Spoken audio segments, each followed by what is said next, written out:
Oh Arthur, oh Jaco, oh tu es passé sur BFM pour dire des conneries. Et désormais, on connaît aussi vos états d'âme, on connaît aussi vos larmes, on connaît vos tristesses. Vous étiez l'homme qui rit et vous êtes un peu devenu l'homme qui pleure ou en tout cas qui ne dort plus. Quand vous l'écrivez et quand vous écrivez 2 livres en moins d'1 an, est-ce que c'est parce qu'au fond vous vous dites mais je comprends pas qu'on nous comprenne pas? En fait, j'ai l'impression qu'on parle dans le vide. J'ai l'impression que les gens n'ont pas conscience de ce qui se passe en ce moment, de la bascule qui s'est produite après le 7 octobre, de la montée folle de l'antisémitisme. Alors, ce sont des livres, mais c'est un journal, en fait.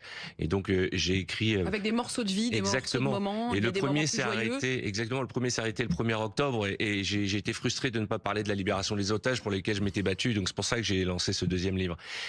Même Apolline dit que tu chiales. Oh t'as pas honte? T'as dit que t'as déjà écrit 2 bouquins.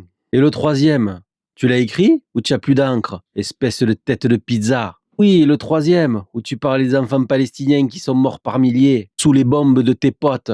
Et si te prends l'envie d'écrire un autre bouquin, prends en considération toute l'histoire, et pas seulement celle qui t'intéresse ou qui intéresse ta carrière. Allez, abonne-toi pour plus de conseils.